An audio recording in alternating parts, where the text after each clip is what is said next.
तो आइए, good morning students. हम लोग फिजिकल केमिस्ट्री के एक बहुत ही इम्पॉर्टेंट सेगमेंट इलेक्ट्रोकेमिस्ट्री को डिस्कस कर रहे हैं और ये हमारा इलेक्ट्रोकेमिस्ट्री का फर्स्ट लेक्चर है, जिनमें हम बहुत सारी बेसिक बात को पहले आपको समझाएंगे।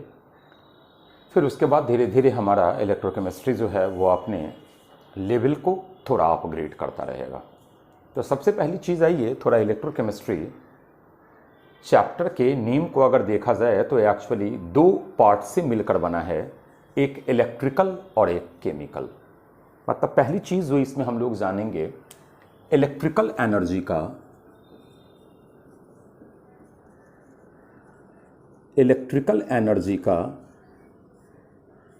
केमिकल एनर्जी में या केमिकल एनर्जी का इलेक्ट्रिकल एनर्जी में जो ट्रांसफरेंस है, यही इस चैप्टर में हम लोग पूरा रीड करने वाले हैं। और यह प्रोसेस जहां टेक्स प्लेस होता है and where above process takes place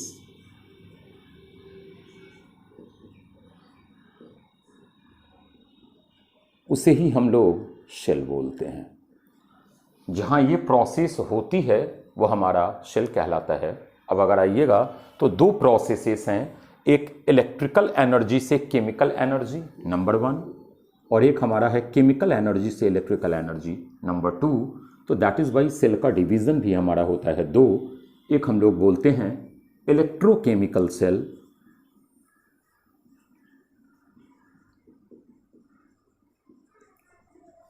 और दूसरा हम लोग बोलते हैं, ये हमारा फर्स्ट हो गया इलेक्ट्रोकेमिकल सेल और सेकेंड हम लोग का होता है इलेक्ट्रोलाइटिक शेल।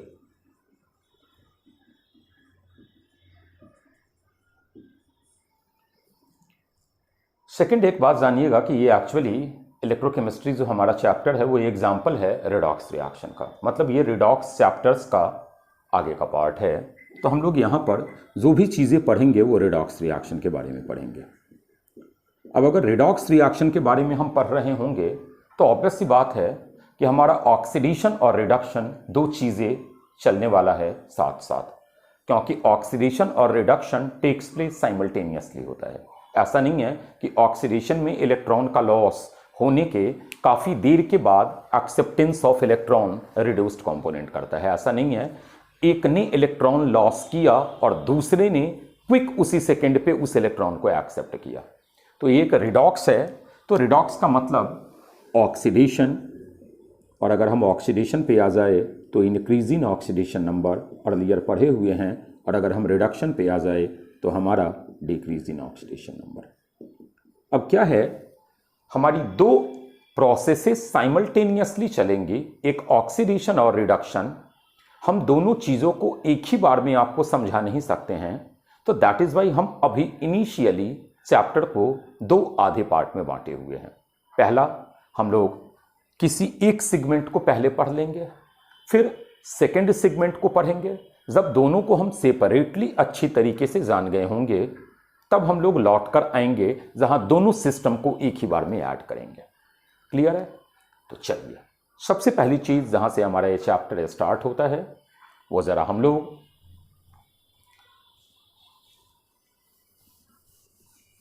पोटेंशियल से अपने चैप्टर की शुरुआत करते हैं। पोटेंशियल की शुरुआत करने से पहले एक चीज आपको बता दे, इलेक्ट्रोड्स अर्लियर क्लास में पढ़े हुइएगा कि इलेक्ट्रोड्स हमारा क्या होता है, वो मेटालिक सॉलिड रॉड होते हैं। वो मेटालिक सॉलिड रॉड होते हैं जो इलेक्ट्रोलाइट में डीप किए जाते हैं, जैसे लाइट,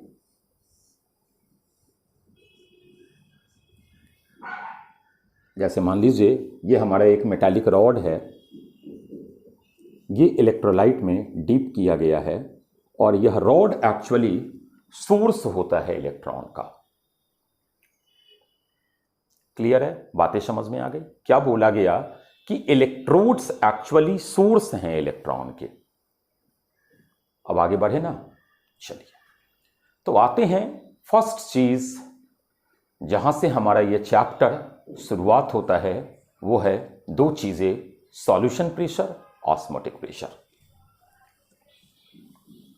तो अभी इलेक्ट्रोड्स के बारे में हमने आपको एक बात बता दिया है कि कि इलेक्ट्रोड्स क्या है, actually source of an electron. अब या तो सोर्स का दो मीनिंग हो गया, या तो सोर्स में ये लॉस ऑफ इलेक्ट्रॉन करेगा या तो ये गेन ऑफ इलेक्ट्रॉन करेगा। बातें क्लियर है यहां तक? तो आइए, हमने जो फर्स्ट चीज आपको बोला था सॉल्यूशन प्रेशर और ऑस्मोटिक प्रेशर, क्लास की शुरुआत हम वहीं से कर रहे हैं।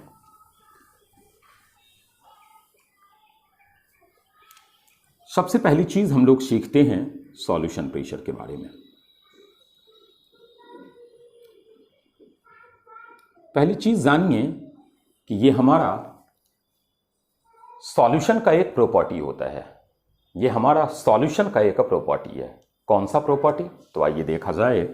मान लीजिए हमने एक इलेक्ट्रोलाइट ले लिया, लाइक ZnSO4 एक्वस। ये हमारा इलेक्ट्रोलाइट है, इसके अंदर डीप किया गया है, फिल किया गया है, नॉट डिप नहीं, फिल किया गया है हमारा जिंक सल्फेट। और ये हमारा मान लीजिए जिंक का मेटालिक रॉड है।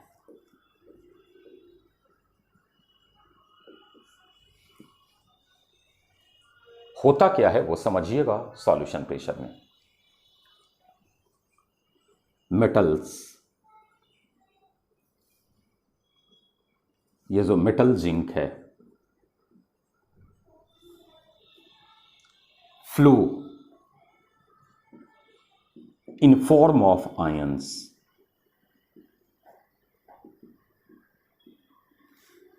by releasing electrons. Solution pressure के कारण हमारा जो इलेक्ट्रोड होता है, उस इलेक्ट्रोड का फ्लो आयन की फॉर्म में इलेक्ट्रोलाइट के अंदर होता है। उम्मीद करें पहली बात समझ में आ गई होगी। चलिए जरा इस डेफिनेशन को यहां अप्लाई करें तो जिंक का फ्लो जिंक 2+ की फॉर्म में होगा।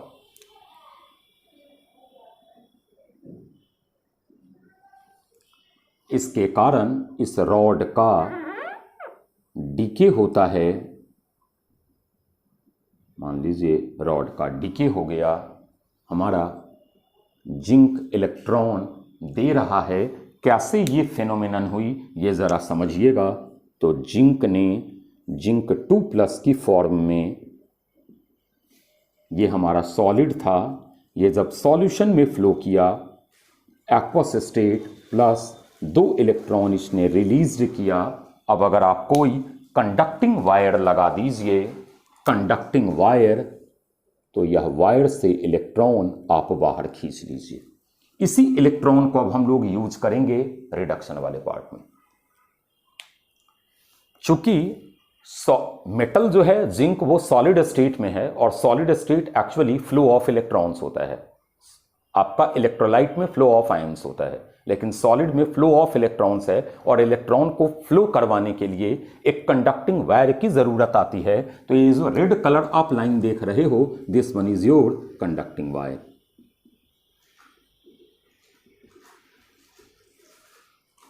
उम्मीद करें यहां तक की बातों में कोई दिक्कत नहीं है। अब क्या बोले अगेन सुनिएगा। जब आपने एक मेटालिक रॉड को इलेक्ट्रोलाइट में डीप किया है, तो मेटालिक रॉड आयंस की फॉर्म में सॉल्यूशन में फ्लो करते हैं। क्लियर है यहां तक की बात?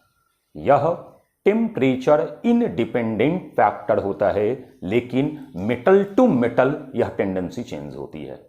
जैसे जिंक का जितना टेंडेंसी इसमें आने का होगा, हो सकता है कॉपर का उतना टेंडेंसी नहीं हो सकता है मैग्नीशियम का उतना टेंडेंसी नहीं हो सकता है सोडियम का उतना टेंडेंसी नहीं हो। लेकिन यह जो आने की टेंडेंसी जिंक 2+ की इसके अंदर है, वह टेम्परेचर पर डिपेंड नहीं करता है।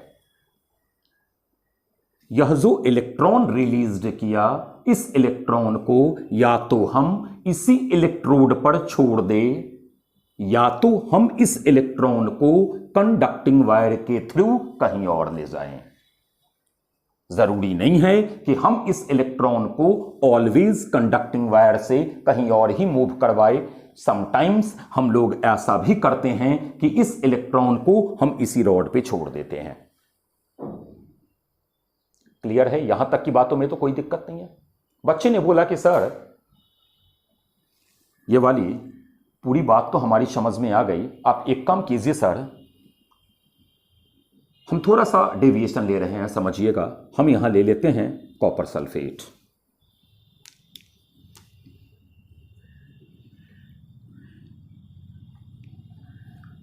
और हम फिलहाल अभी ये कंडक्टिंग वायर को रिमूव कर रहे हैं यहां से।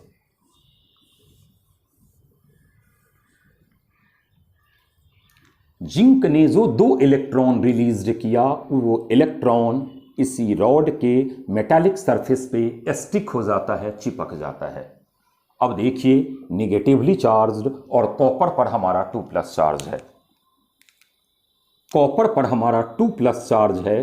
अब कॉपर क्या होगा, इसकी तरफ मूव करेगा और मूव करके अपने पॉजिटिव चार्ज को इस इलेक्ट्रॉन के थ्रू डिस्चार्ज करेगा, कॉपर में कन्वर्ट होगा, और यह जो कॉपर है वह आपका इस जिंक की रॉड पर जमा होगा। जो कॉपर आपने ऑब्टेन्ड किया है वो कॉपर हमारा इस जिंक की रॉड पर जमा हो जाए।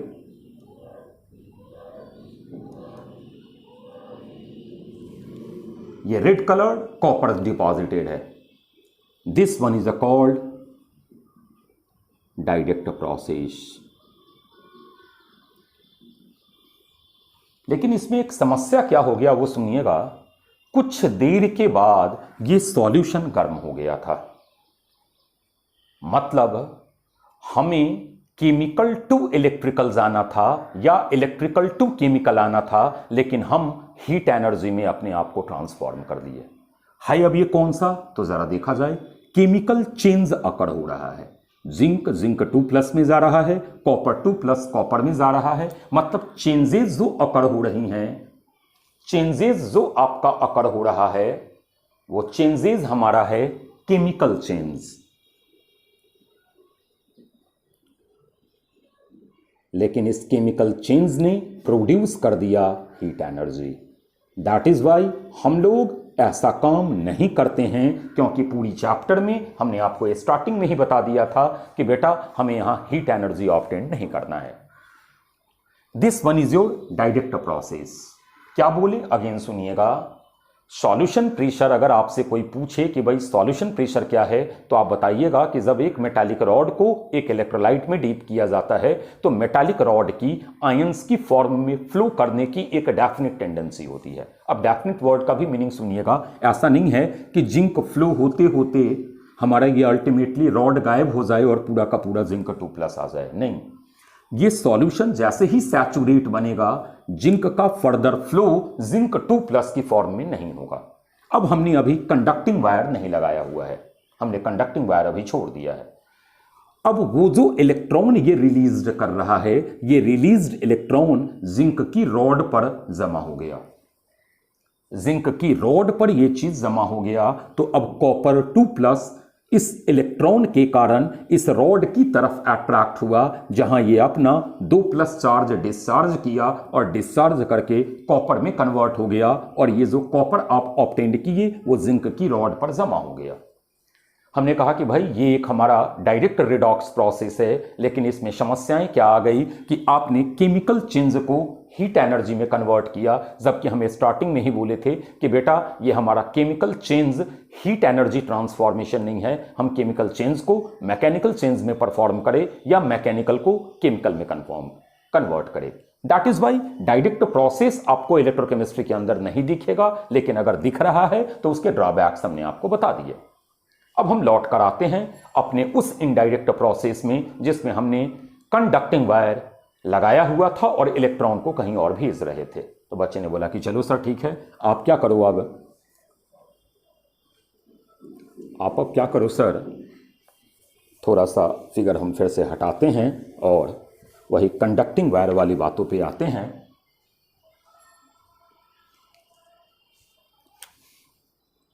ये हमारा कंटेनर है, ये हमारा इलेक्ट्रोलाइट है,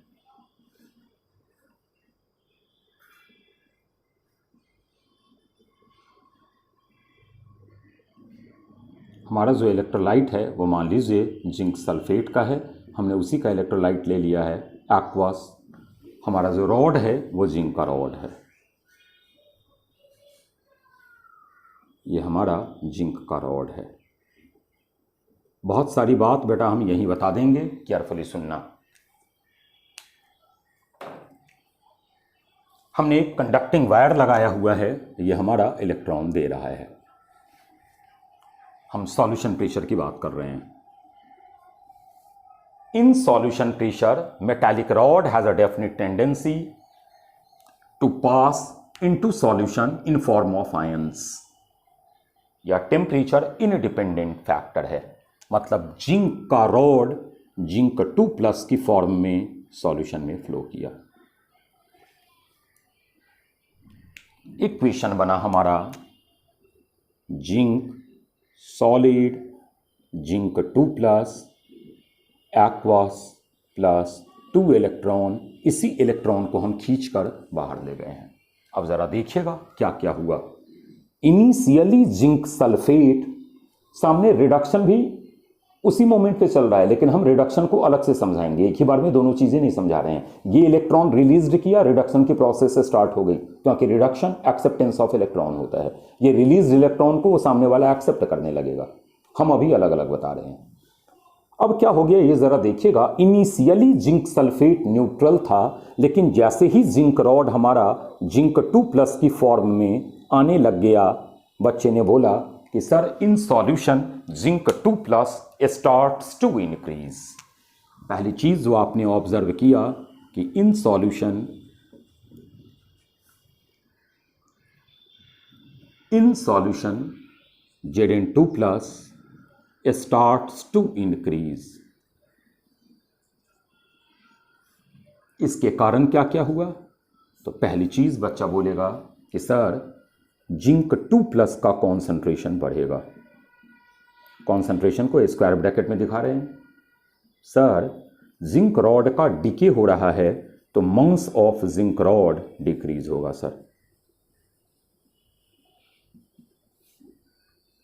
सर शी सॉल्यूशन पॉजिटिवली चार्ज्ड हो गया। सर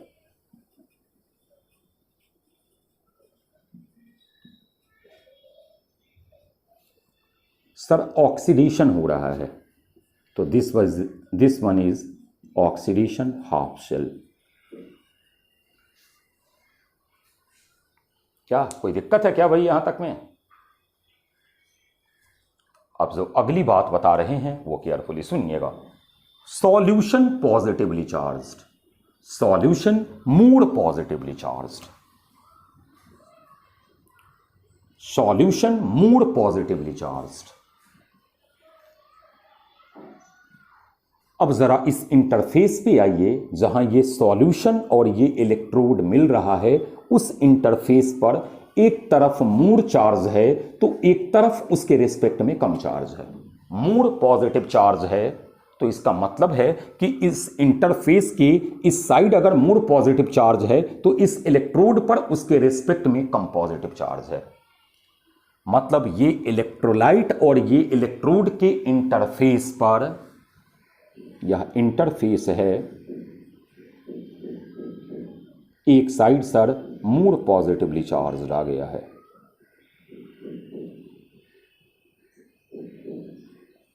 इसका मतलब है सर एक चार्ज डिफरेंस एक्युमुलेट हुआ है सर। और सर जैसा हम जानते हैं कि अगर चार्ज डिफरेंस अकर हो तो एक पोटेंशियल जनरेट करता है, तो charge difference occurs due to this a potential is obtained। एक पोटेंशियल आपको मिल जाएगा और उस पोटेंशियल को बोला जाता है इलेक्ट्रोड ऑक्सीडेशन पोटेंशियल या oxidation electrode potential, oxidation electrode potential.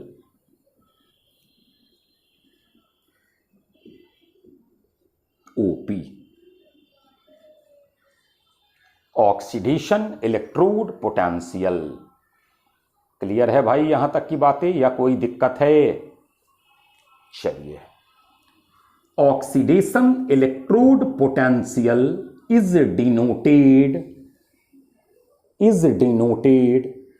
Like E for potential, oxidation हो रहा है, ऑक्सीडेशन जिंक का जिंक 2+ एक्वस में हो रहा है। बातों को जरा केयरफुली समझिएगा, ये single vertical line for physical state change दिए जाते हैं।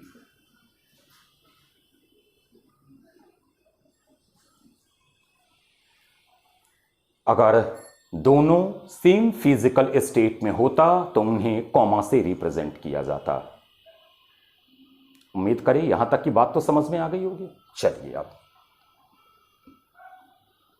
अगर इस इलेक्ट्रोलाइट का कॉन्सेंट्रेशन 1 मोलर हो, अगर गैस हो, प्रेशर 1 बार हो और टेम्परेचर 25 डिग्री सेंटीग्रेड हो, तो this one is called standard condition. In standard condition this becomes E0। ऊपर में लिख रहे हैं E0 Zn2 यहां बेटा कम है इसलिए फिजिकल स्टेट नहीं लिखे हैं, ये सॉलिड ये एक्वस समझ जाइएगा। जैसे ही सिंगल वर्टिकल लाइन आया इसका मतलब है कि भाई वहां फिजिकल स्टेट चेंज हो ही रहा है। ये और ये क्या है, तो इसका ये एक स्पेशल केस है जब हमारा इलेक्ट्रोलाइट का कॉन्सेंट्रेशन 1 मोलर हो जाए, अगर गैस है तो प्रेशर 1 बार हो जाए, टेम्परेचर 25 डिग्री सेंटीग्रेड हो जाए, तो हम स्टैंडर्ड कंडीशन को ऑब्टेन करते हैं। उस मोमेंट पे हम बोलेंगे कि ये जो हमारा हाफ सेल है वो स्टैंडर्ड कंडीशन को ऑक्यूपाई कर रहा है। दैट इज वाई वो हमारा स्टैंडर्ड ऑक्सीडेशन इलेक्ट्रोड पोटेंशियल कहलाएगा। मतलब इसका जो पूरा नाम हुआ वो जरा देखिएगा, स्टैंडर्ड ऑक्सीडेशन इलेक्ट्रोड पोटेंशियल।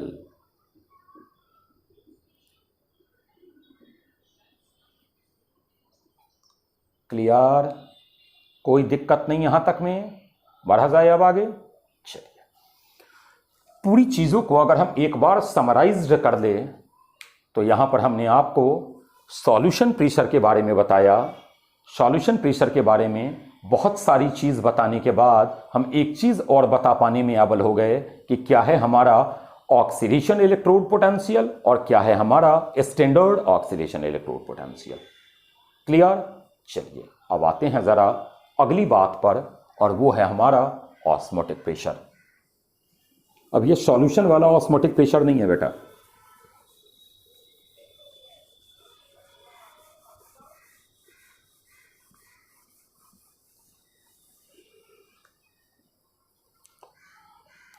अब सेकंड आते हैं हम लोग ऑस्मोटिक प्रेशर की तरफ।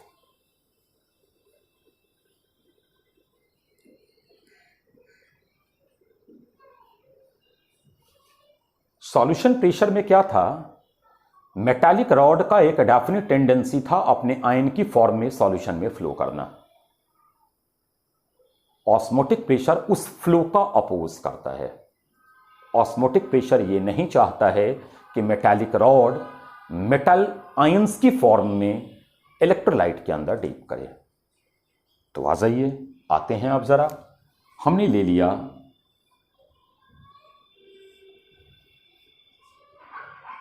कॉपर सल्फेट एक्वस और हमने रॉड ले लिया कॉपर का।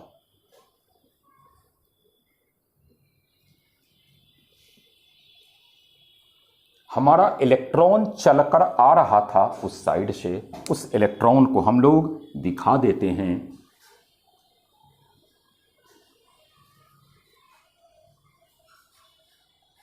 अभी जस्ट सॉल्यूशन प्रेशर वाले में हमने इलेक्ट्रॉन रिलीज किया था, उसको कंडक्टिंग वायर पर चढ़ाकर हम इस साइड ले आए। अब ये इलेक्ट्रॉन यहां स्टिक हो गया। जैसे ये इलेक्ट्रॉन इस प्लेट पे स्टिक हुआ, कॉपर 2+ हमारा यहां जाना स्टार्ट हो गया। इसका रिजल्ट क्या मिला? तो बच्चा बोलेगा कि सर कॉपर 2+ 2 इलेक्ट्रॉन लेकर अपने आप को सर कॉपर सॉलिड में कन्वर्ट कर लिया सर। मतलब we can say in osmotic pressure ions discharged होते हैं कॉरेस्पॉन्डिंग इलेक्ट्रोड पे। क्लियर है? चलिए, अब क्या हो गया, हमारा यहां कॉपर जमा हो गया। यह हमारा कॉपर यहां जमा है। इसके कारण क्या क्या आया? तो बच्चा बोलेगा कि sir mass of copper increase करेगा, क्योंकि कॉपर जमा हो रहा है सर कॉपर 2+ डिस्चार्ज हो रहा है, तो कॉन्सेंट्रेशन ऑफ कॉपर 2+ डिक्रीज होगा सर। तीसरी बात, सर इनिशियली ये न्यूट्रल था, लेकिन अब कॉपर 2+ डिस्चार्ज हो रहा है, तो हमारा सॉल्यूशन के अंदर यह सल्फेट आयन सर ज़्यादा रहेगा। सल्फेट आयन ज़्यादा, it means solution negatively charge हो जाएगा। Solution negatively charge.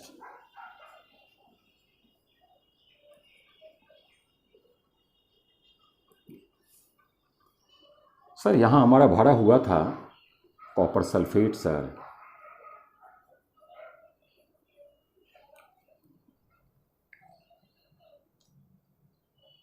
कोई दिक्कत तो नहीं है यहां तक? चलिए, अब बच्चे ने बोला कि चलो सर ठीक है, यह सॉल्यूशन मूड निगेटिवली चार्ज हो गया, तो अगेन इस इलेक्ट्रोड और इस इलेक्ट्रोलाइट के कॉन्टेक्टिंग इंटरफेस पे एक सर चार्ज डिफरेंस आ गया, क्योंकि यह मूड निगेटिव, तो यह मूड निगेटिव है, तो जो इसका कॉन्टेक्टिंग इंटरफेस होगा वो सर कम निगेटिव, तो सर एक चार्ज डिफरेंस आ गया। सर अगर एक चार्ज डिफरेंस आ गया तो सर फर्दर एक हमारा जो है सो पोटेंशियल जनरेट होगा। हम बोले कि जी हां होना है। समझ में बातें आ गई? यह सॉल्यूशन मूड निगेटिवली है, सॉल्यूशन मूड निगेटिवली है, इसका मतलब कि इसका जो कॉन्टेक्टिंग इलेक्ट्रोड है, तो इस इलेक्ट्रोड और इस इलेक्ट्रोलाइट के कॉन्टेक्टिंग इंटरफेस पे एक चार्ज डिफरेंस अपीयर हो गया। सर इस चार्ज डिफरेंस के कारण हमारा एक पोटेंशियल जनरेट होगा। क्या सर? यह पोटेंशियल रिडक्शन इलेक्ट्रोड पोटेंशियल कहलाता है क्या? हम बोलेंगे जी हां, क्योंकि ये प्रोसेस रिडक्शन की हो रही है। ये अगर देखिए चौथी बात, तो आप इसको क्या बोलोगे? बोलोगे कि सर ये रिडक्शन हाफ सेल है सर।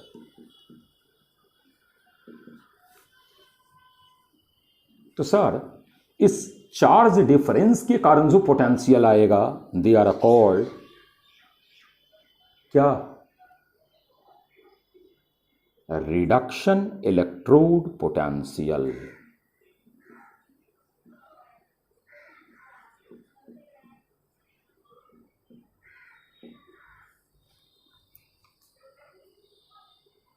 चलिए sir, if in this container, if standard condition is maintained, standard condition मतलब अगर इलेक्ट्रोलाइट है तो 1 मोलर, अगर गैस है तो 1 बार, टेम्परेचर 25 डिग्री सेंटीग्रेड, तो they are called standard reduction electrode potential. पहले रिडक्शन इलेक्ट्रोड पोटेंशियल ई हो गया सर, ये Cu2+ एक्वस था सर, फिजिकल स्टेट चेंज हो रहा था, single vertical line sir, copper solid आएगा। हम बोले कि जी हाँ आना है सर। अगर स्टैंडर्ड कंडीशन को हमने मेंटेन कर दिया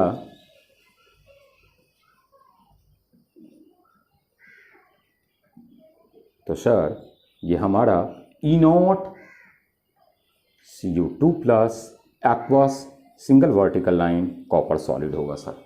हम बोले कि जी हाँ, यही हमारा कहलाता है स्टैंडर्ड रिडक्शन इलेक्ट्रोड पोटेंशियल। उम्मीद करें यहां तक की बातें तो समझ में आ गई होंगी। चलिए अब आगे ज़रा बढ़ते हैं। अब जो दोनों चीज़ें हमने अलग अलग पढ़ा था, उन दोनों चीज़ों को अब हम एक साथ ले आए, क्योंकि रिडॉक्स प्रोसेस है तो होना साइमल्टेनियसली है। बच्चा बोलेगा कि चलो सर इस साइड वाले पे आप आ जाओ, तो आप बताते थे कि जिंक 2 प्लस प्लस 2 इलेक्ट्रॉन दे रहा था। सर ये प्रोसेस तभी होगा जब solution pressure winner oxidation pressure पे होगा। क्योंकि अब आप दोनों टर्म से परिचित हो। सॉल्यूशन प्रेशर क्या करता है, आयन की फॉर्म में फ्लो होने देता है, और ऑस्मोटिक प्रेशर इस फ्लो का अपोज करता है। जीत ये रहा है, मतलब मेटल आयन का मेटल की फॉर्म में मेटल का मेटल आयन की फॉर्म में फ्लो हो रहा है तो सॉल्यूशन प्रेशर विनर हुआ हो। अर्लियर आप जानते होइएगा कि this one is called anode. Sir ये जो इलेक्ट्रॉन रिलीज्ड करता है, ये जो सर इलेक्ट्रॉन रिलीज्ड करता है, इसी इलेक्ट्रॉन को आपने कंडक्टिंग वायर से सर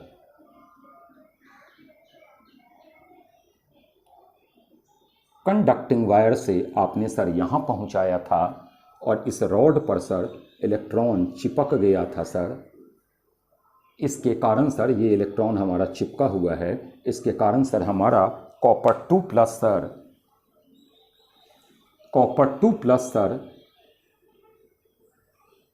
अब एक बात और जान जाइए, यहाँ ज़रूरी नहीं है कि जिंक सल्फेट ही हो, जिंक क्लोराइड भी हो सकता है, लेकिन जिंक 2 प्लस का होना ज़रूरी है। क्योंकि अगर जिंक 2 प्लस नहीं होगा तो वही वो हीट वाला जो आप कॉन्सेप्ट देखे हो वो हो जाएगा। यहाँ पर भी ज़रूरी नहीं है कि आपका कॉपर सल्फेट ही हो, कॉपर क्लोराइड का भी होना ज़रूरी है। अब ये इस साइड चला गया तो बच्चा बोलेगा कि sir Cu2 plus 2 electron sir copper दे रहा है, ये एक्वस होगा, ये सॉलिड होगा सर। हम बोले कि जी। बच्चा बोला कि सर ये रिडक्शन हमारा है, यहाँ पर ज़रा दे दे एनोड, यहाँ ऑक्सीडेशन हो रहा है, हम इस साइड ज़रा आ जाएं। बच्चा बोला कि sir this one is a cathode. Sir यहाँ रिडक्शन हो रहा है सर यहाँ ऑस्मोटिक प्रेशर विनर होगा सॉल्यूशन प्रेशर से। मतलब एक चीज़ हम सर और आज के बाद जान गए कि अगर कोई कंपोनेंट ऑक्सीडाइज्ड हो रहा है तो इसका मतलब है कि सॉल्यूशन प्रेशर विनर है, और अगर कोई कंपोनेंट रिड्यूस्ड हो रहा है तो सर कंफर्म है कि वहाँ ऑस्मोटिक प्रेशर विनर है। हम बोले कि जी। अब ज़रा आगे बढ़े।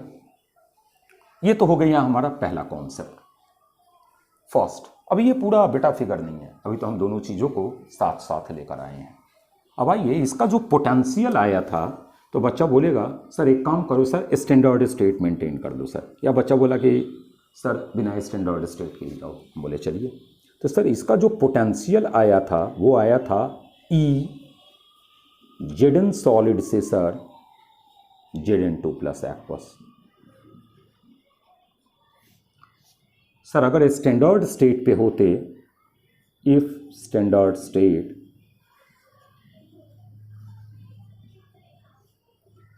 स्टेट का मतलब है सर इस हाफ सेल को 1 मोलर पर, क्योंकि इलेक्ट्रोलाइट है और टेम्परेचर अगर 25 ले लेते तो ये स्टैंडर्ड स्टेट होता सर, और तब वो कहलाता E0 Zn solid to Zn2 plus sir.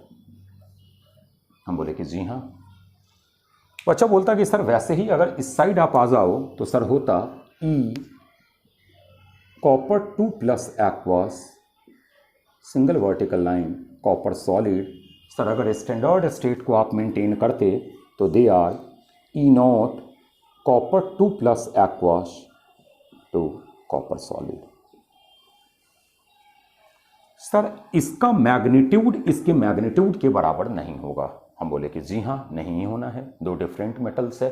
और जैसा आपने अर्लियर ही हमने बताया था कि हर एक मेटल के ऑक्सीडाइज और रिड्यूस्ड होने की एबिलिटी अलग अलग होती है। तो अब हम एक नई कॉन्सेप्ट आपको बता रहे हैं, जरा केयरफुली सुनिएगा।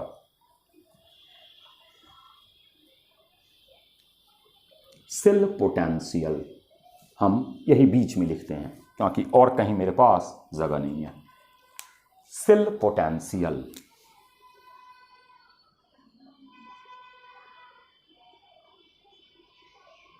It is E of cell. क्या होता है जरा इसे समझिएगा। पोटेंशियल डेवलप्ड इन सेल, इस पूरे सेल में, पोटेंशियल डेवलप्ड इन सेल। क्यों डेवलप हो रहा है सेल के अंदर एक पोटेंशियल? तो ड्यू टू डिफरेंस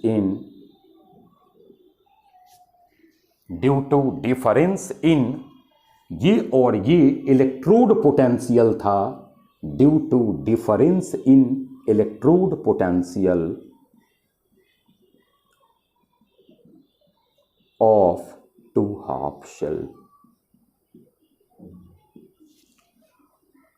क्या बताए ये जरा सुनिएगा।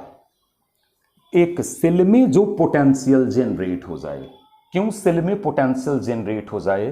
क्योंकि दो हाफ सेल में डिफरेंट इलेक्ट्रोड पोटेंशियल अकर हुए हैं या डेवलप हुए हैं। दो हाफ सेल है, इस दो हाफ सेल में डिफरेंट इलेक्ट्रोड पोटेंशियल अकर होने के कारण या डेवलप होने के कारण इस सेल में जो एक पोटेंशियल डेवलप हो गया, उस पोटेंशियल को सेल पोटेंशियल बोलते हैं। इसे ई सेल से डिनोट करते हैं। अगर इस दोनों कंपार्टमेंट को स्टैंडर्ड स्टेट पे रख दे, चीज़ों को यही लिख रहे हैं, जगह मेरे पास नहीं है। If both compartments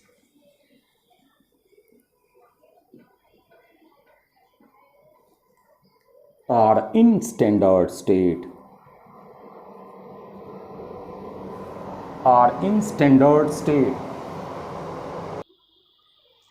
if both compartments are in standard state, तो ये जो हमारा बनता है, ये बनता है E नॉट ऑफ शेल।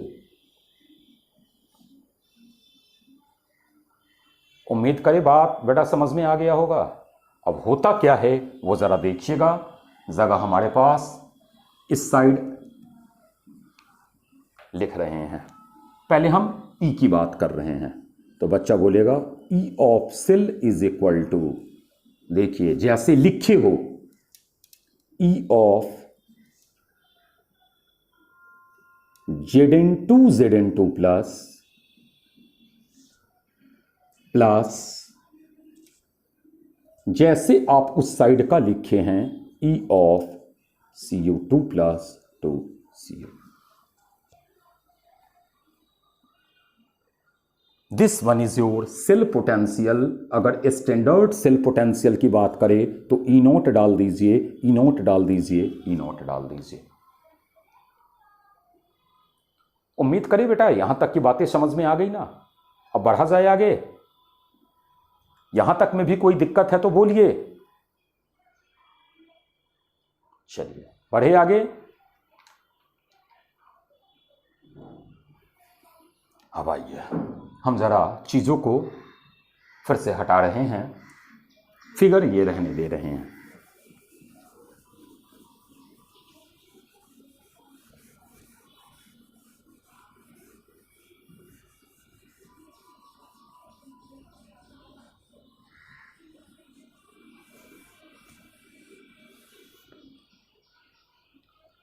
हम अब आते हैं पोलैरिटी इलेक्ट्रोड्स का।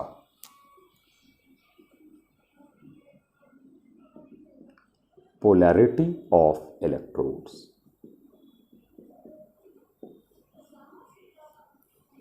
एक पोलैरिटी होता है प्लेट वाइज और एक पोलैरिटी होता है बैटरी वाइज। जैसे पूरा ये फिगर देखिए तो एक बैटरी की तरह दिख रहा है। पहले प्लेट वाइज आ जाए तो हम लोग एक काम करते हैं, पहले एक काम करते हैं, प्लेट वाइज समझते हैं। देखिए कैथोड पर इलेक्ट्रॉन जाकर चिपका है तो प्लेट वाइज वो निगेटिवली चार्ज्ड होगा। कौन? कैथोड। क्यों? क्योंकि इलेक्ट्रॉन उससे जाकर स्टिक हुए हैं, चिपके हैं, और एनोड इलेक्ट्रॉन रिलीज्ड किया है, छोड़ा है, तो पॉजिटिवली चार्ज्ड एनोड। ये प्लेट वाइज है। थोड़ा आइए बैटरी के कॉन्सेप्ट को समझ लें। फिजिक्स का कॉन्सेप्ट ज़रा देखते हैं हम लोग। दिस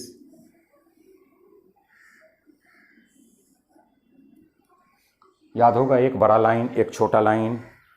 जो बड़ा वाला लाइन होता था उसको आप पॉजिटिव डालते थे, जो छोटा वाला लाइन होता था उसको नेगेटिव डालते थे। ये बैटरी की पोलैरिटी है। इलेक्ट्रॉन नेगेटिव से निकलता था और करंट जो है हमारा, जिसको आई बोलते हैं, वो हमारा इधर से निकलता था पॉजिटिव की तरफ से। आइए बैटरी वाइज समझे। इलेक्ट्रॉन निकल रहा है इधर से, जिंक के ये से। इलेक्ट्रॉन जिधर से निकलता है वो नेगेटिव चार्ज। तो बैटरी वाइज आ जाइए तो एनोड नेगेटिव टर्मिनल होता है, ये नेगेटिव है। और सर कैथोड, सर देखो इलेक्ट्रॉन ऐसे जा रहा है पॉजिटिव की तरफ, तो ये इधर जा रहा है सर। तो बैटरी के पोलैरिटी वाइज कैथोड सर हमारा जो होता है वो पॉजिटिव होता है सर। बताइए, यहाँ तक की बातें उम्मीद करें समझ में आ गई होंगी। अभी और भी बेसिक चीज़ें हैं। एक फर्स्ट बेसिक चीज़ का हमने आपको आइडिया दे दिया। अब अगले लेक्चर में हम लोग और इसके आगे की बात ज़रा समझेंगे, साल्ट ब्रिज वगैरह जानेंगे, क्या होता है, क्या साल्ट ब्रिज का फंक्शन है, एक्सेट्रा। ठीक है, चलिए, ओके, थैंक यू।